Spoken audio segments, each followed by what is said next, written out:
رضی اللہ تعالیٰ عنہ صلح حدیبیہ 6 ہجری کے بعد جو متفق علیہ قول ہے اسلام لے آئے، اس کا اظہار جا کے فتح مکہ کے بعد ہوا۔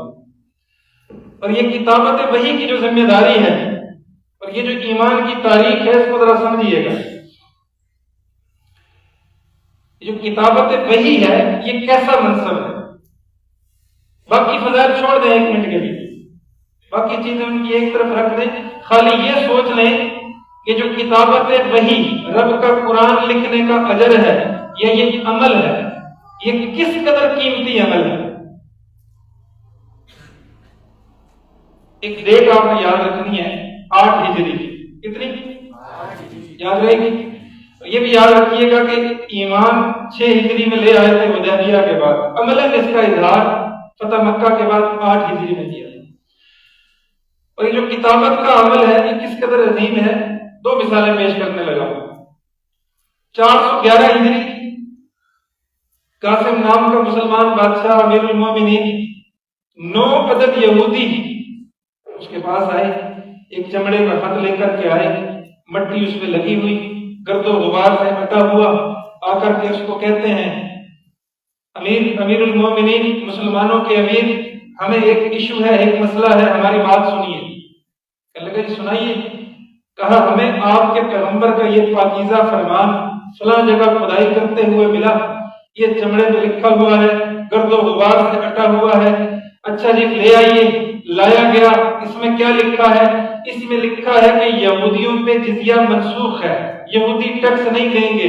اس نے وہ خط لیا، ادب و احترام سے اس کو تھاما، پڑھا، امیر المومنین ہے، بادشاہ ہے، وقت کا اتھارٹی والا ہے، ہیڈ ہے، اس کے باوجود کہنے لگا یہ میرا ڈپارٹمنٹ نہیں ہے، بغداد میں جاؤ، خطیب بغدادی ایک مسجد کا مولوی ہے، اگر وہ کہہ دے کہ یہ خط حضور اکرم نے لکھا ہوا ہے، میں ایک لمحہ ضائع کیے بغیر فیصلہ تمہارے حق میں۔ اب ذرا آپ کی توجہ چاہوں گا، اور یہ جو میرے سر کے تاج بیٹھے ہیں، جتنے لوگ، ان کی اہمیت ذرا سمجھیے گا۔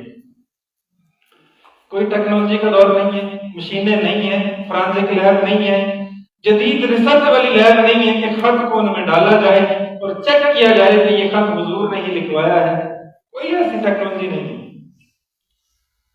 بات سمجھ رہے؟ قرآن کی حفاظت بھائی اسماعیل صاحب اور اسماعیل تنولی صاحب اور یہ دیگر جو علماء بیٹھے ہیں، انہوں نے کس مقدس انداز سے کی ہے یہ ذرا سمجھیے۔ اور دوسرا پہلو کتابت وحی کا۔ اب یہودی یہ سمجھ گئے 9 بندوں کی جماعت ہے، آدھا کام تو ہو گیا ہمارا، بادشاہ کو ہم نے پھنسا لیا۔ اور میں اکثر کہتا ہوں کہیں موقع ملے، ہمارے دور کا کوئی بادشاہ ہوتا، چومتا، چاٹتا، سر پہ لگاتا، کوٹنگ کر کے رکھ لیتا، تو جی حضور کہہ دیا بس ہو گیا۔ بات سمجھ آ رہی ہے؟ دین کے اعمال، احکام، دین کی بقا کی حفاظت کس انداز سے ہوتی ہے سمجھیے گا۔ پہنچے بغداد، خطیب بغدادی مسجد میں بیٹھے ہیں، اسی چٹائی بوریے میں خط ان کے پاس لے جایا گیا، پوچھا اپنا مدعا بیان کیجیے۔ یہودی خوشی خوشی نہال ہو کے کہتے ہیں یہ خط ملا ہے، اس میں حضور نے لکھوایا ہے، اور لکھوایا ہے حضرت علی سے۔ کس سے؟ حضرت علی سے۔ گواہی ہے سیدنا امیر معاویہ کی، سعد ابن ابی وقاص کی، سعد ابن معاذ کی، یہ 2 بندے گواہ ہیں، دونوں پیغمبر کے جانثار ہیں۔ لکھوایا ہے پیغمبروں کے تاجدار امام محمد عربی نے، لکھنے والے ہیں حضرت علی۔ مجھے بتائیں عقیل نشین بیٹھا ہے، کندھے پر رومال رکھا ہوا ہے، اس نے چونکہ یہودیوں کی ساری پروڈکٹ کا بائیکاٹ کرنا تھا، سمجھے؟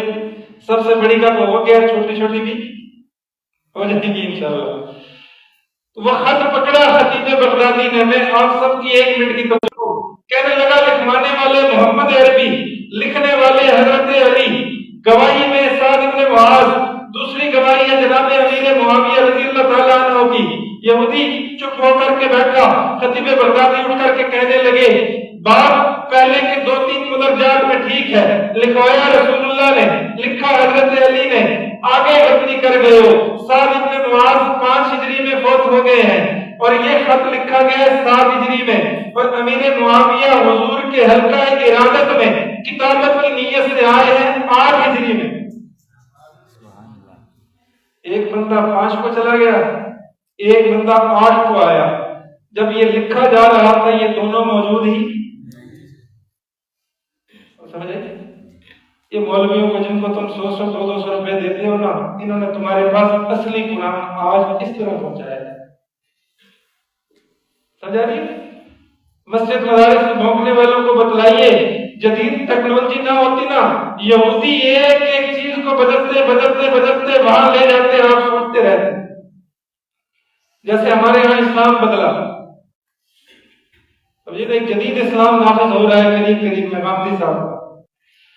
وہ ایک بندہ گیا ہاتھ پہ ٹیٹو بنوانے شیر کا، تو جب اس کو سوئی چبھی نا تو وہ بنوانے والے سے پوچھتا ہے کیا بنا رہے ہو؟ کہتا ہے شیر کا سر بنا رہا ہوں۔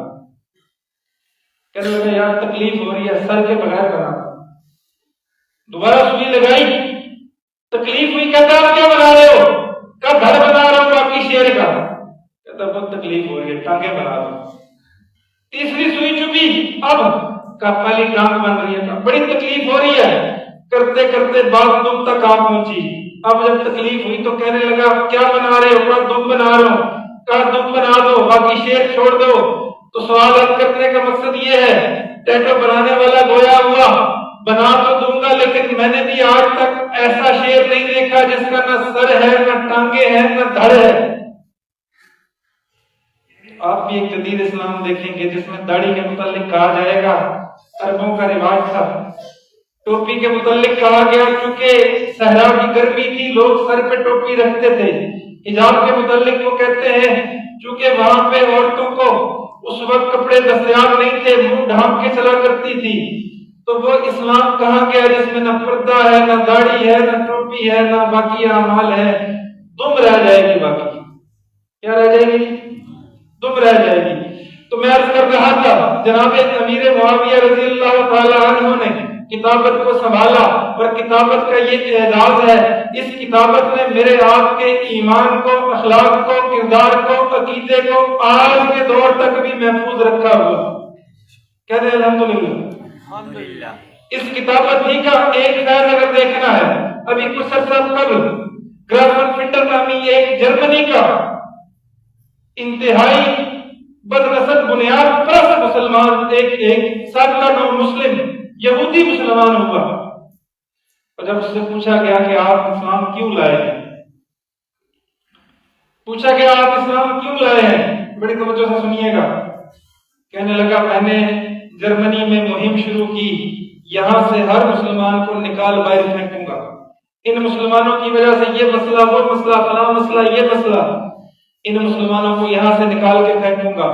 کہتا ہے ارادہ کرتے کرتے اچانک میرے دل میں خیال آیا چیک کرنا چاہیے مسلمانوں کو قوت کیا چیز فراہم کرتی ہے۔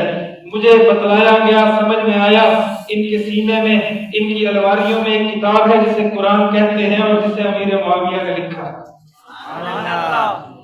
کہنے لگا میں نے تجربے کے دور پہ ایک بائبل خریدی، عیسائیوں کی کتاب، اس کو لے کر کے کاتب کے پاس گیا، میں نے کہا یہ لو $100 $200 فلاں فلاں جگہ پہ تبدیلی کرو۔ اس نے کہا کر تو دوں گا، پکڑا گیا، کہا کوئی نہیں پکڑے گا۔ عیسائیوں کی کتاب میں تبدیلی ہوئی، لے کر کے گرجے میں پہنچا، چرچ میں پہنچا، دستک دی، پادری کو کہا آپ کے لیے آپ کی مذہب کی کتاب ہدیہ لایا ہوں، اس نے لے لی۔ کہتا اپنے گھر آیا، دروازے کے قریب بیٹھا اس انداز سے کہ ابھی 2 منٹ بعد، 10 دن بعد، 15 دن بعد عیسائی آئے گا، آ کر کے کہے گا بدبخت ہماری کتاب بدلتا ہے۔ کہتا 3 مہینے تک انتظار کیا، کوئی نہیں آیا۔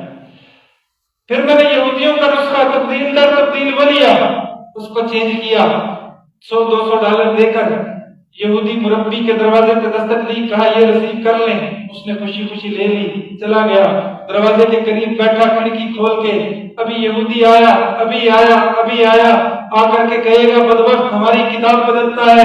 یہ 3 مہینے بھی گزر گئے، اب میں نے قرآن مقدس کو اٹھایا، جناب امیر معاویہ کی کتابت والی کتاب کو اٹھایا، میرے آپ کے سینوں میں محفوظ کتاب کو اٹھایا، پیغمبر عربی پہ اترنے والی کتاب کو اٹھایا، جبریل لے کر کے آئے، اس کتاب کو اٹھایا، پیغمبر کے مطہر لبوں سے نکلنے والی کتاب کو اٹھایا، لے کر کے اسلامک سینٹر میں پہنچا، ایک اسماعیل صاحب جیسا قاری باہر نکلا، کہا آپ کے لیے کتاب لایا ہوں، اور تبدیلی کرنے والے کے پاس پہلے پہنچا، اس کو میں نے کہا یہ مسلمانوں کی کتاب ہے، یہ $200 ہے، اس میں فلاں فلاں جگہ تبدیلی کر دو۔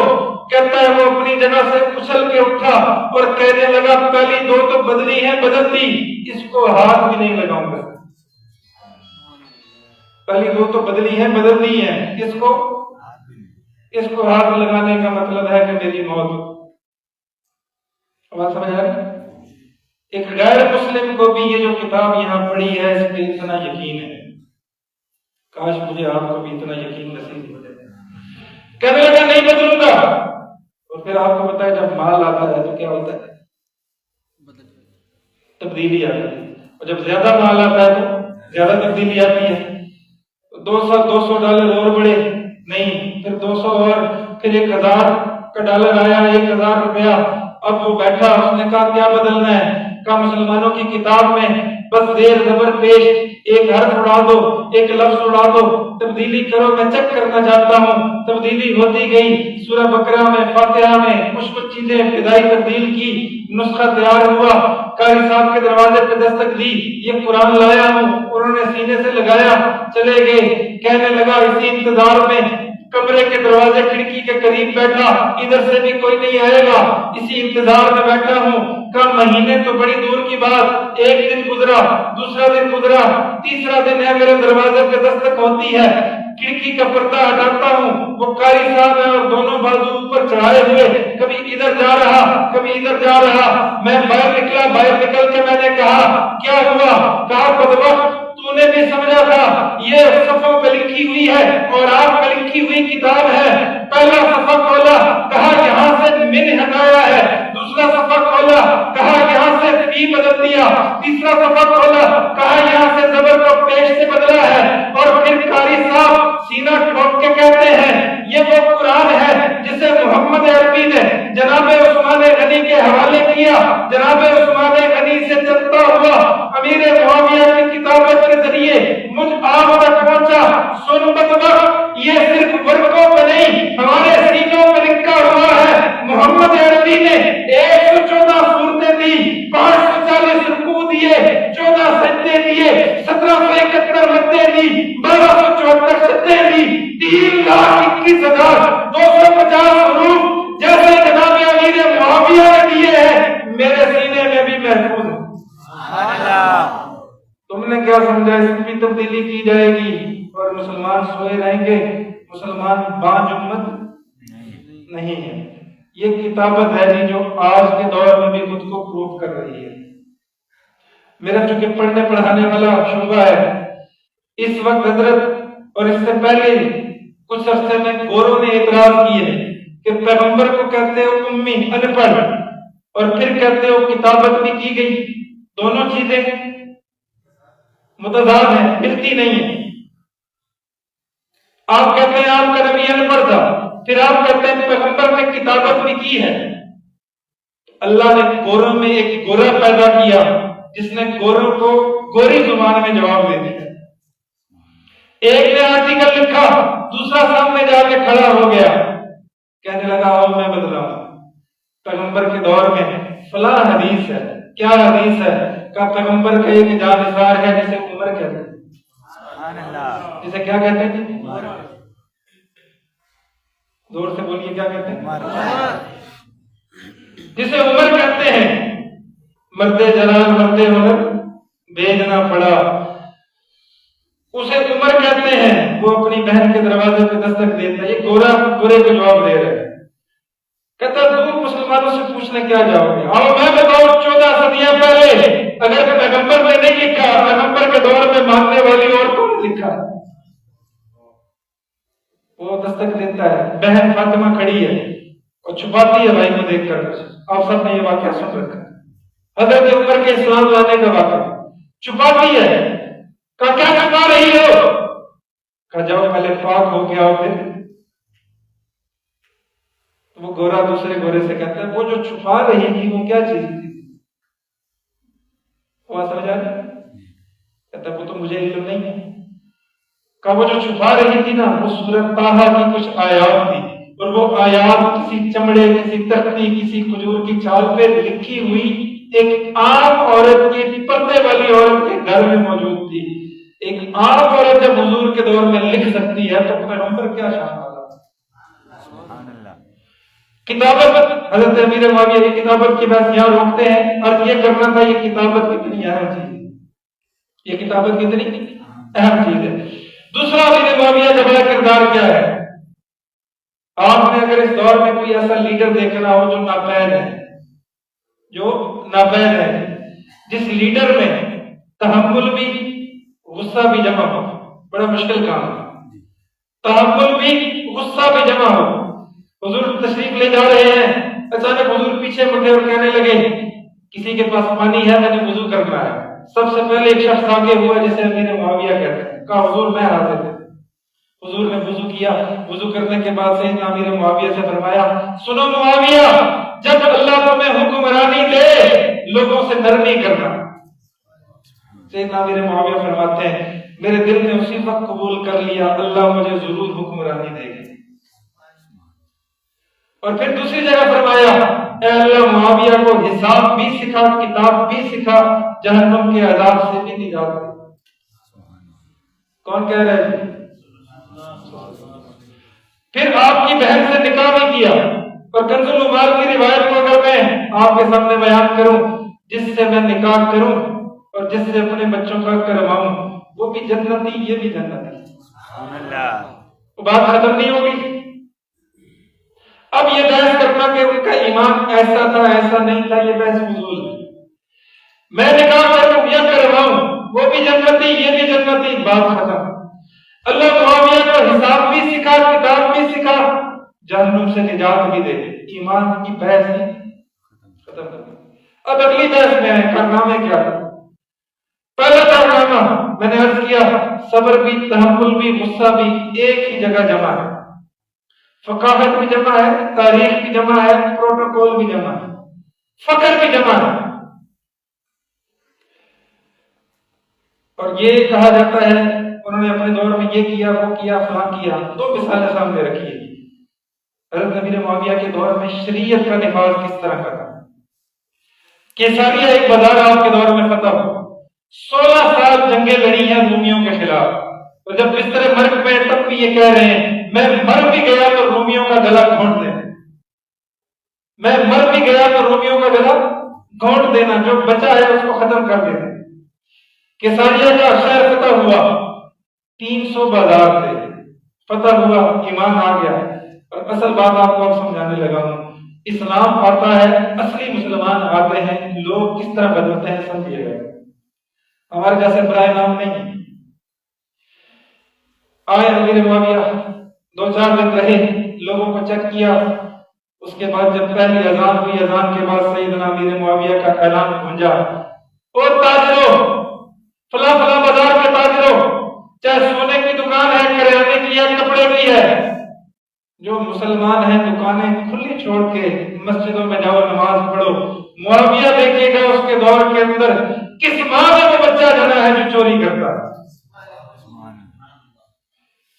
جب اسلام آتا ہے نا تو مسلمان لوگ بدلتے ہیں. آپ میں سے کوئی بندہ ہے جو چائنا گیا ہو؟ پٹھان بھائی ہمارے بیٹھے ہیں، اکثر جاتے ہیں. ہمارے بہت سارے دوست چائنا میں تجارت کرتے ہیں. میں ابھی چونکہ ایک کتابی کام کر رہا ہوں، حضور علیہ السلام کی سیرت خطوط کے آئینے ہیں، جو حضور کے خطوط ہیں نا ان سے حضور کی سیرت ہے. اس میں خط ہے جو چائنا میں جاتے ہوئے وفد کو لکھا گیا ہے. کچھ دوست چائنا سے تشریف لائے، انہوں نے ایک تصویر دکھائی، ایک مسجد کا محراب ہے اور محراب کے اندر اس طرح کا بڑا فلیکس لگا ہوا ہے اور باہر جو انٹرنس ہے اس میں بھی فلیکس لگا ہوا ہے. اس پہ چائنی زبان میں، اردو میں اور ایک اور زبان میں ان کی کہیں لکھا ہوا، سوری انگلش میں لکھا ہوا ہے ہم مسلمان ہوئے ہیں چند ان لوگوں کی وجہ سے جو گھوڑوں پہ یہاں آئے تھے، 20 یا 25 دن رہے ہیں، جب یہاں سے گئے ہیں تو ہمارے دل بھی ساتھ لے کر گئے. آپ سوچئے وہ پیغمبر کے جانثار کیا چیزیں تھیں. وہ صحابہ تھے ذل الہی نادر، جہاں دے کے دی حق کی گواہی نادر، کتنے پیارے تھے محمد کے سپاہی نادر۔ انسان نہیں تھے وہ، ہم نے ان کی وجہ سے اسلام قبول کیا۔ کوئی تقریریں، بات، نصیحت، بیان، جمعے، خطابت نہیں کی، 20 دن وہاں رہے ہیں، معاملہ کیا ہے، دیانت میں پیش کی ہے جو محمد عربی نے پیش کی۔ اس نے فرات کی چوٹی پہ کہا، بات کرنے سے پہلے، دعوت دینے سے پہلے میں اپنی 40 سالہ زندگی پیش کرتا ہوں، اگر میں کہوں اس جانب سے لشکر آ رہا ہے مان لو گے؟ سب دشمنوں نے کہا تیری باقی باتوں سے اختلاف ہو بھی سکتا ہے، نہیں بھی ہوتا، تیری زبان سے کبھی جھوٹ ہم نے نہیں سنا۔ اس کے ماننے والوں نے جہاں 20 دن گزارے ہیں وہاں پورے کا پورا شہر بدل دی۔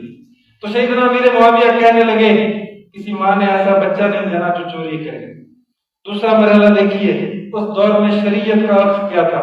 جمعے کے خطبے میں آئے، خطیب بنے، جمعہ پڑھاتے ہوئے کہنے لگے آج کے بعد غنیمت کا مال اور بیت المال کا مال میں جیسے چاہوں گا خرچ کروں گا۔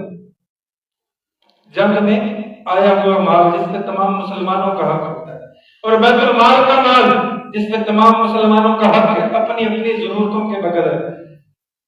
کہنے لگے جیسے میں چاہوں گا خرچ کروں گا۔ کوئی بندہ نہیں بولا۔ دوسرے جمعے پھر یہی بیان کیا، کوئی بندہ نہیں بولا۔ تیسرے جمعے آئے، جو ہی یہ جملہ پورا ہوا، بھائی پاک جیسا ایک بھائی آگے بیٹھا اٹھ کر کے کھڑا ہوا، کہنے لگا امیر معاویہ جب تک ہم زندہ ہیں یہ نہیں ہونے دیں گے۔ اب لوگ ڈرے گھبرائے کہ کیا ہوگا۔ سیدنا امیر معاویہ چلے، بازو پکڑا، ساتھ لے کر کے گئے، پیچھے پیچھے اور بھی مقتدی گئے، پتہ نہیں اس کا کیا حشر ہوگا۔ اندر جا کے دیکھا سیدنا امیر معاویہ نیچے بیٹھے ہیں، اس شخص کو اپنے تخت پر بٹھایا ہے۔ اور کیا خوبصورت جملہ ارشاد فرمایا، لقد احیانی احیا اللہ، جس نے مجھے زندگی دی ہے اللہ اس کو نسلوں کو سرسبز و شاداب رکھے۔ اس نے مجھے زندہ کیا ہے۔ معاویہ نے کیا جرأت ہے بیت المال پہ، غنیمت کے مال پہ اپنا حق جتلائے؟ میں تو یہ دیکھ رہا تھا میرے دور میں وہ لوگ زندہ ہیں، ان کی سانس چل رہی ہے، ان کی غیرت زندہ ہے، اگر میں کوئی غلط کام کروں تو مجھے تنبیہ کر سکتے ہیں۔ الحمدللہ معاویہ کے دور میں وہ جسم زندہ ہے جو معاویہ کو بھی ٹوک سکتے ہیں۔ یہ ایک ہلکا سا عکس ہے ان کے دور کے اندر۔ اب آئیں اصل کارنامے کیا ہے جی۔ سب سے پہلے اسلام میں اور دنیا کی زندگی میں ریسرچ کر کے دیکھیں، اقامتی ہاسپٹل کسی مقام یا بستی کے اندر اس بستی والوں کے لیے ایک مختلف بستروں پہ مختلف سہولیات مشتمل پہلا ہسپتال بنانے والی شخصیت کا نام امیر معاویہ ہے۔ اس سے پہلے کے دور میں چھوٹا سا ایک ڈھابا ہے، جھونپڑی ہے، کوئی حکیم ہے، کوئی اس وقت کا طبیب ہے، وہ بیٹھا ہے علاج کروائیں۔ مستقل ایسی جگہ کا جو پہلا تصور ہے وہ سیدنا امیر معاویہ رضی اللہ تعالیٰ۔ یہ پہلا شخص ہے جس نے سیاست اور عدالت کو الگ الگ کیا، اور یہ کتنا ضروری عمل ہے اس کو ذرا سمجھیے۔ کوفے کا مرکز ہے، سیدنا علی المرتضیٰ پہ کیس یہودی کا ہے، اور آپ ہی کے ایک چاہنے والے، آپ ہی کے ایک شاگرد ہیں، وہ قاضی ہیں۔ سیدنا علی المرتضیٰ اندر جاتے ہیں اور وہ احترام میں نہیں اٹھتے۔ اس طرف یہودی ہے، اس طرف سیدنا علی المرتضیٰ ہے۔ فیصلہ یہودی کے حق میں جاتا ہے، یہودی باہر نکل کر کے یہ اعلان کرتا ہے اگر یہ اسلام ہے تو مجھے کلمہ پڑھا کر مسلمان کرنا۔ یہ اسلام کا عدل و انصاف ہے۔ جب تک سیاست عدالت الگ الگ ہیں معاشرہ چلتا ہے۔ یہ پہلا تصور جناب امیر معاویہ رضی اللہ تعالیٰ عنہ نے دیا کہ من چاہے بندے کو سزا اور جو سزا کا اہل ہے اس کو نجات، یہ تصور اسلام کا۔ یہ پہلا تصور جناب امیر معاویہ رضی اللہ تعالیٰ عنہ نے دیا۔ تیسرا تصور کیا ہے؟ وہ لوگ جو تجارت کی غرض سے تشریف لاتے ہیں اور کوئی اچھی پروڈکٹ لے کر کے آتے ہیں، لیکن شعبۂ قسمت کے ان کے پاس پیسے نہیں ہیں کہ وہ کاروبار بنا سکیں، بغیر سود کے، بغیر نفع کے ریاست ان کو قرض دے گی اور کاروبار کی مکمل مکمل نگرانی کرے گی، یہ تصور بھی جناب امیر معاویہ نے دیا۔ اور میں سوچ رہا تھا یہ تصور لیا کہاں سے اسماعیل کنولی صاحب، تو ایک روایت میرے سامنے آئی، حضور نے جب ریاست مدینہ بنائی، آپ نے جہاں مسجد سنبھالی، عبادت و خطابت کی، جہاں جہاد میں گئے، وہیں حضور ایک دن اچانک بازار میں تشریف لے گئے، کھجوروں کا ایک ڈھیر پڑا ہے، حضور نے نیچے ہاتھ دیا، ہاتھ اوپر اٹھایا، نیچے تر کھجوریں گیلی ہیں، اوپر صاف ستھری ہیں، حضور نے سامنے والے کو مخاطب کر کے کہا مسلمان کی شان یہ نہیں کہ اپنے مسلمان بھائی کو دھوکہ دے، گیلی کھجوریں الگ رکھو، سوکھی الگ رکھو، دونوں کو چوائس میں بیچو کہ جو جس نے خریدنی ہے وہ خرید۔ مجھے خیال آیا کہ اللہ کے پاک پیغمبر نے جب اپنے جانثار صحابی امیر معاویہ کی تربیت کی ہے تو اس میں یہ رنگ کیوں نہ ہو۔ اور پھر آپ کے علم میں حضور مکہ سے مدینہ گئے تھے، مکے والوں نے بائیکاٹ کیا، تجارتی قافلے نہیں آتے تھے، میرے پیغمبر نے کھڑے ہو کر کے کہا مدینے میں جو قافلہ آئے گا اس کی خدمت بھی فری کریں گے، خیمے بھی فری لگائیں گے اور تجارت بھی ان سے کریں گے۔ وہ قافلے جو مکے جاتے تھے اپنی خدمت کا خرچہ دیتے تھے، جب انہیں پتہ لگا محمد عربی نامی ایک شخص ہے جو قافلوں کی خدمت بھی کرتا ہے، حفاظت بھی کرتا ہے، تجارتی مال بھی خریدتا ہے، مکے کی بجائے رستہ بدلا مدینے آنا شروع۔ جو اسٹوڈنٹ بیٹھے ہیں ان کے لیے عرض کرتا ہوں، فائنینشیل اور اکنامک لینگویج کے اندر سے کہا جاتا ہے ٹیکس فری مارکیٹ۔ کیا کہا جاتا ہے؟ Tax free market. قافلہ آ رہا ہے، لوگ اس کی خدمت کرتے ہیں، ان سے سامان بھی خریدتے ہیں، اس سامان کی نگرانی بھی کرتے ہیں، تو کون بے وقوف ہے جو مکے جائے گا؟ یہ تصور بھی جناب امیر معاویہ نے پیغمبر کائنات سے لیا ہے۔ اس سے پہلے یہ خیال نہیں تھا سرکاری کاغذات کو سنبھالا جائے، ان پہ سٹمپ کی جائے، ان کے لیے الگ محکمہ بنانا، جو آرڈر دیا جائے اس کی ایک نقل سرکاری دفتر میں بھی ہو، یہ تصور بھی جناب امیر معاویہ نے کرتا ہے۔ بات سمجھ آ رہی؟ تھک گئے نہیں سمجھ آ رہی؟ جو تھکے کہتے ہیں سبحان اللہ، سبحان اللہ۔ یہ 2-3 بندے تھکے۔ یہ تصور بھی سیدنا امیر معاویہ رضی اللہ تعالیٰ عنہ کا دیا ہوا ہے جی۔ اس طرح بے شمار اور چیزیں ہیں، جن چیزوں کو گنتے جائیں آپ کو پتہ چلے گا۔ آج دھول اڑائی جاتی ہے جن کتابوں پہ کہ یہ ہم نے دیا، یہ بہت پہلے پیغمبر کی جماعت کے لوگ دے کر کے چلے گئے۔ میرے بھائی حضرت صدیق اکبر کا ذکر کر رہے تھے، میری مستقل کتاب ہے خلافت صدیق اکبر کے عنوان سے، میں 1-2 مثالیں یاد کرتا ہوں پیغمبر کے جانثاروں کو اللہ نے کیا عطا دی۔ حضور آئے، حضور کا ابتدائی زمانہ ہے دعوت کا، حضور آئے اور حضور نے ہر اس بندے سے اس کی طبیعت کے مطابق کام لیا ہے اور یہی اپنے جانثاروں کو سکھایا ہے۔ مثلا کوئی کرانے والا ہے، اس سے جہاز نہیں اڑایا، اس سے پائلٹ والا کام، اور جو پائلٹ ہے اس سے کرانا۔ بات سمجھ آ رہی ہے نا؟ ایک یہ بڑا المیہ بھی ہے جس کی جو خاصیت ہے وہ کام نہیں کرتا۔ اس قبیلے کا سردار تھا، اس سے کہا کہاں سے آئے؟ اس نے کہا جی بنو عبدہ سے آئے ہیں۔ جی بنو عبدہ کی 2 شاخیں ہیں، پہاڑوں میں رہنے والے، صحرا والے۔ آپ کس کے ہو؟ صحرا والے۔ صحرا میں یہ 4 بندے مشہور ہیں، بسطام ہے، فلاں ہے، فلاں ہے، تم کس کی نسل میں سے؟ اس نے کہا جو ہماری گٹھڑی کے کپڑوں کو ہم سے زیادہ جانتا ہے۔ ایک مثال سمجھ آئی گی؟ ہم نے جو سر پہ گٹھڑی لادی ہوئی ہے اپنے علاقے سے باندھ کے آئے ہیں، اتنا ہمیں اس کا علم نہیں جتنا تجھے علم ہے، تو ہے کون؟ سیدنا صدیق اکبر کہتے ہیں کیا میں اپنے الفاظ میں کہوں، سیدنا صدیق اکبر اس دور میں نادرے کا پورا ڈیٹا اپنے ذہن میں سنبھالے ہوئے۔ آپ سنیں، قبیلہ، قبیلے کے اوقات، قبیلے کے حالات، قبیلے میں رہنے والے فرد، قبیلے میں رہنے والے افراد کی مصروفیت، تجارت کرتے ہیں، جنگیں لڑتے ہیں، پہلوان ہیں، کیا کرتے ہیں کیا نہیں کرتے، تم کس نسل سے ہو، خاندان کیا ہے، 1 منٹ کے اندر بغیر کسی کمپیوٹر کے صدیق اکبر نے سامنے آئے۔ اور پھر حضور کی اس دعا کو ذرا ملحوظ خاطر رکھیں، اے اللہ عمر بن عاص کو میرے حوالے کر دے۔ بعد میں آپ پڑھیں گے حضور نے کیوں مانگا۔ عمر بن عاص وہ شخص ہے جس جرگے میں چلے جائیں جن کا ان کی بات کا انکار نہیں کرتا، جس ملک میں چلے جاتے ہیں اپنے روب اور دبدبے کی وجہ سے اپنی بات منواتے ہیں۔ آج کے دور میں سے کہتے ہیں خارجہ پالیسی، امر بن عاص خارجہ پالیسی کے ماہر ترین ہے۔ تو جس صحابی کے ذمہ جو چیز تھی حضور نے ان سے وہ کام لیا۔ اس صحابی کی شان یہ تھی کہ اسے اللہ نے تخلیقی طور پہ جب ان کی ولادت ہوئی تو ان کا کچھ شاہانہ سسٹم ایسا تھا، انہیں کہا کرتے تھے یہ عرب کا کسرا ہے، اور بعد میں بہت سارے لوگوں نے اس پہ اعتراض کیا کہ حضرت امیر معاویہ اپنے دائیں بائیں گارڈ رکھتے تھے، زرق برق لباس پہنتے تھے۔ ایک دفعہ جناب عمر تشریف لے گئے، آپ نے سختی سے کہا امیر معاویہ یہ کیا ہے؟